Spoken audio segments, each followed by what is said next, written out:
What's up, guys? Welcome back. Before we start today's video, I'm doing a merch plug. Finally, everything's live at ludwigsgarage.com right now. We've got champion hoodies like the one I'm wearing now, front and back, super comfortable, heavyweight. We've got American Apparel t-shirts. These are white. These are definitely not the average black that I normally do. They're printed with a stone blue and cream colorway. Super excited about that. We also have windbreakers live on the web store. These are independent zip-up windbreakers. I much prefer these over the button-up ones, the ones you have to pull over. But the zip-ups are really cool. I've been wearing these for years. Excited to finally have some Ludwig's Garage ones available for you guys. The 5-panel jockey caps, like the one I'm wearing here, we've got them in black and olive, and those are embroidered with an espresso and cream colorway. Shot banners, we've got the Corvair and the 700 on the two new shot banners. These are double-sided. They're high-quality print. Hang them vertically with your Nabori flag collection in your shop or your den, or hang them horizontally from a truss where you can see both sides. Leather goods, we've got leather goods. As most of you guys know, I make everything leather here in my shop by hand. We've got leather valet trays. These are great for keys, change. They'll fit everything that you've got in your pockets, your wallets, and all of that. I've also got some new key rings on the web store. I've got these really awesome cream leather, again, genuine leather. These are the tactical style key ring. They're double-sided. So go check out ludwigsgarage.com. The link is in the video's description below. Thank you guys so much for all of the support. Let's get on to the video where we get working on the Porsche 924S air suspension. What's up, guys? Welcome back to the channel.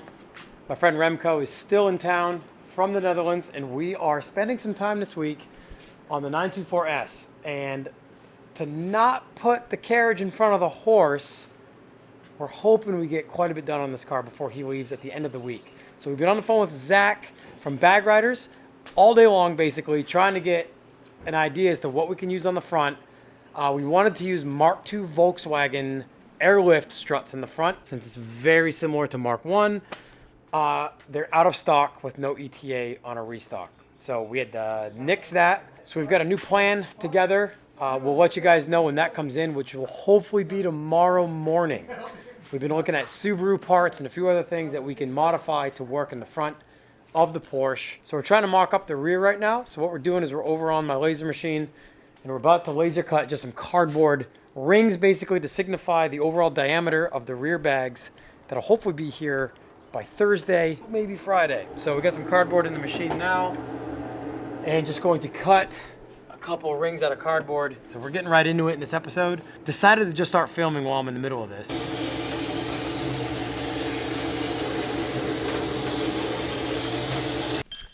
All right, so it's the next day, and we've got the torsion tube out again. Just a couple episodes ago, you saw me swap this whole rear end out for the steel tubes, steel trailing arms. We think we can get away with putting the aluminum arms back in, which I did say in the episode might be a possibility, not knowing how everything was going to mount. But the main reason why we're dropping the torsion tube out now is because we're going to cut the shark fins off. Now, a lot of you guys may not know why we're doing this, but Elliot himself has talked to a lot of 944 guys that have track 944s that have taken the torsion tubes out, torsion bars out altogether to go to a full coilover setup. And they've cut this shark fin off because this shark fin basically just helps hold the torsion tube under the tension of the torsion rods. So now that the torsion rods are out altogether, this really serves no purpose except for being in our way, including the mount that it mounts to. And we need all of this space up in here. And luckily, these are bolted in. So hopefully we can get that out. Looks like Remco already started, and then we are going to put the aluminum arms back in now that it's out, because I think we can utilize them. And that'll give me my wide track width back, and also they're lighter, which is great. So, very easy. Yep, very easy. There it is. It's out. And look at all this space now. Removing these ones a little bit. Yeah, we got to relocate the fuel lines. I hope we can go just a little bit to the side to clear the bags. So we got to relocate that. The bags aren't in yet, so we're kind of going off of just our spec sheet and measuring up in here, but it's going to rub on these here. So we might have to relocate and then get rid of that little stud. And over here, might have to relocate the fuel filter, since that might be, we'll see. Might be able to just modify the mount a little bit. So the trailing arm's out. We're going to cut the shark fins off next, spray some paint on it, and put the aluminum arms back on. Back in the car. 2-time is a charm, right? Or is it 3? Hopefully it's not 3. Hopefully 2-time is the charm. Tuner life. Tuner life.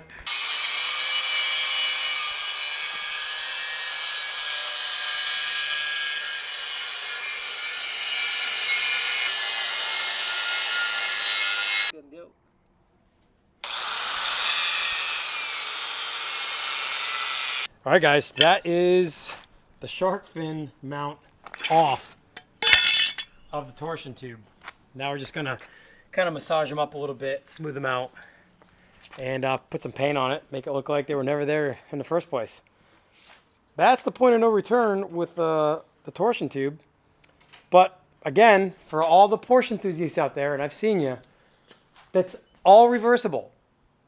We're not doing anything on the body of the car that's irreversible. This is all, you can get another torsion tube and bolt another torsion tube in with the mounts that bolted into the frame rail. So it's all bolts right now. Everything that we're going to be modifying is stuff that's going to be bolted into the car. As far as right now, that's the plan. Things might change, but right now that's the overall goal. I didn't mention that in this episode yet. We're doing sway bars in the rear, or sway bar in the rear, bellow bags instead of sleeve bags. We're aiming for an air kit that'll still handle as good as coils, or as good as stock, but on air. We'll accept that. We'll accept as good as stock, but adjustable pneumatic height. So in the last episode, that's what Elliot said. Elliot said these cars were designed to handle well. So as long as it can handle as good as stock, we haven't taken any steps backwards, just forwards, because you can raise and lower the suspension.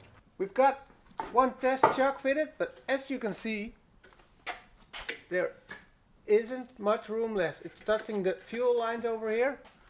So John's going to bend them later on. I cleared some space over here so we can move the fuel lines. We got all the space to move the fuel lines a little bit and clear this back over here when we're pushing it up. So the plane's coming together. All right, so that's what Porsche 944 torsion tube looks like without a shark fin on it.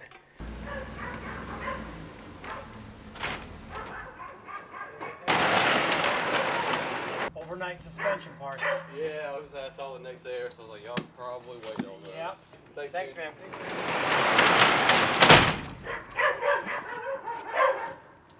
All right, guys, Bag Riders came through and overnighted us the front suspension for the Porsche, but it's not Porsche suspension.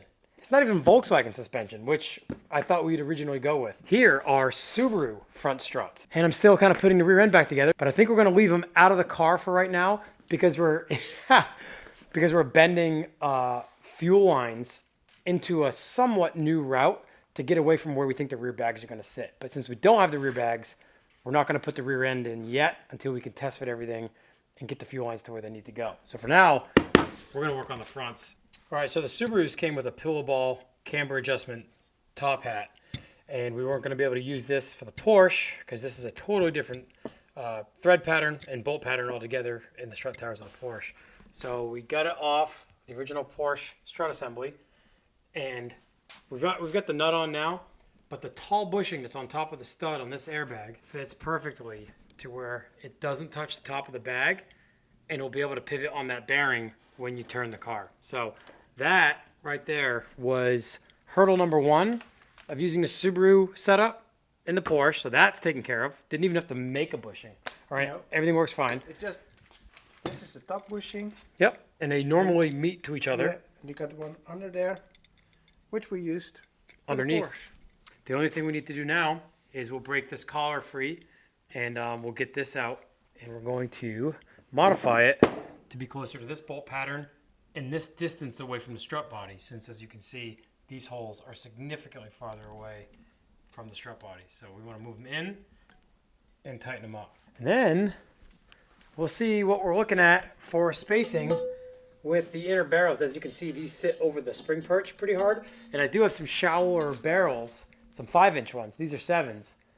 But if fully compressed, we've got enough space for this to sit and the barrels down here, we'll be good. In my calculations, it should fit. Remco's been doing some numbers crunching while I've been working on the laser machine. We'll just test with the top bolt, push this down a little bit, put it on, wheel on, and test it. Yep. So we can scrunch it up or down a little bit to get the right measurement. See if it'll air out a little bit nice. Yep. And then we start cutting and welding, or just cutting. Possibly just cutting. Yeah, possibly just cutting and drilling. Yeah.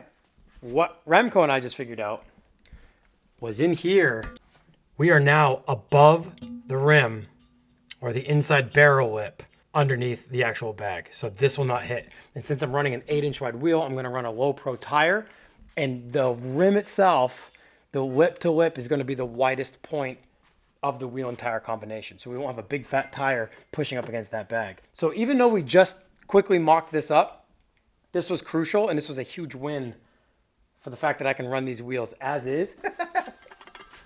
We're teaching Remco the art of the American tape measure and what all the hash marks mean. Because Remco's a machinist. He deals with measurements and tolerances and numbers, but this, It's confusing.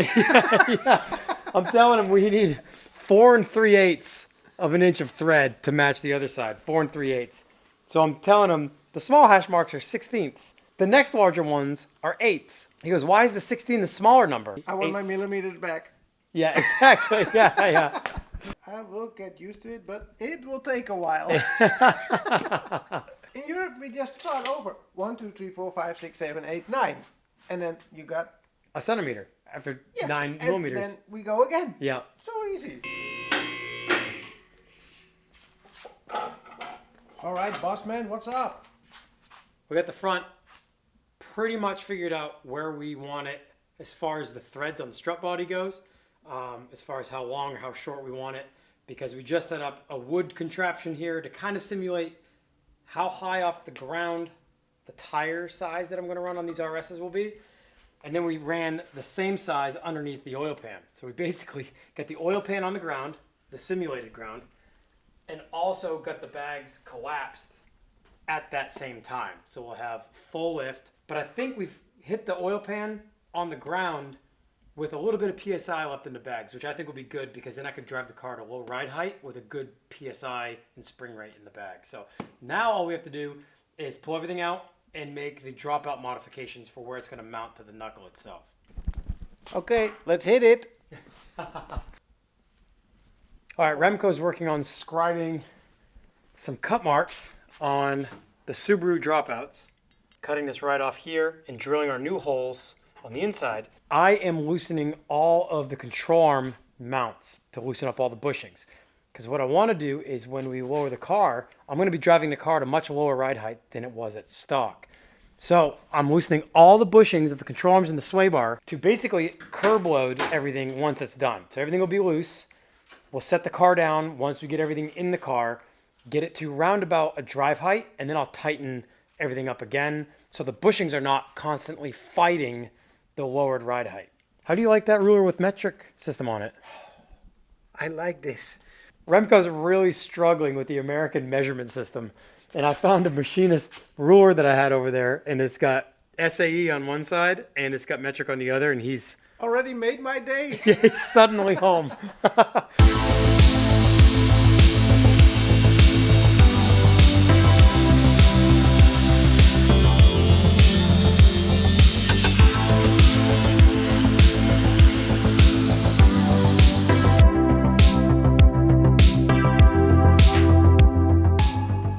All right, so we have the lowers sorted out and drilled, and then cut the excess of the dropouts off. Top hats are on. The bushings that are inside are just a smidgen loose, so we're going to use the larger bushing and just turn it down just a little bit so those fit a little bit tighter. But right now the lowers are on, and Remco is actually working on some shims, basically some flat stock shims that'll sit inside the dropouts to take up the space, because the knuckles are narrower than the opening of these dropouts by a significant amount. I think it's about 5 mil each side or so. So he's working on those shims that'll take up that space so we can tighten everything down. And I just finished putting the rear end together. It's finally all back together the way it originally was. And I know we've taken a massive step backwards. I did a whole episode on dropping this rear end out, kind of almost like a tutorial on how it comes out, what parts come apart, and then ultimately went to the early steel arms and early axles, early track width, because I assumed I was going to have to cut and weld to those trailing arms. But as it's turning out, and I hope I'm not shooting myself in the foot here, I hope that this is exactly what we think we're going to need.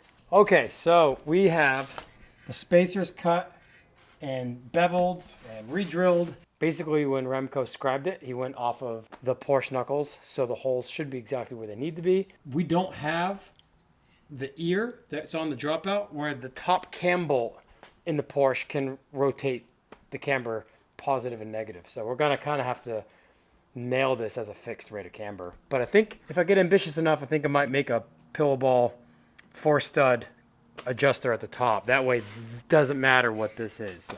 And that would be actually pretty easy. Yes, it will. We only need to cut out the plate in the right shape. So what we would do here is CNC cut these ports at these same sizes in a new shape that'll fit the 944 with the 4 studs.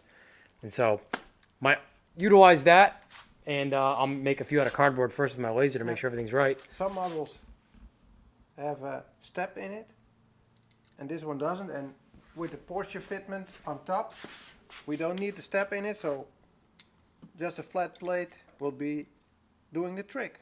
So that might be something I look at doing maybe before Helen, maybe That after. would be a good idea, because then we don't need to grind Make down the the bushing. bushing, and we Yeah. will Utilize that. Yeah.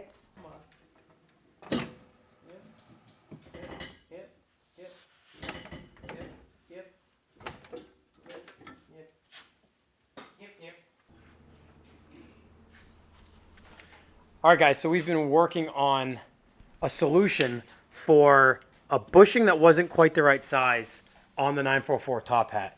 And this bushing right inside here on the factory top hat was just a little bit larger of an ID. Millimeter thread, and the airlifts are 12. 12, yeah. So we were a millimeter on each side, millimeter of play inside this bushing. And so the stud was just a little bit loose. And that'd be okay to drive to Helen and drive around and whatnot. But for a final solution, that wasn't the play. So we'd need to turn down a new bushing, which I don't have a lathe here in the shop yet. So we didn't have that available to us.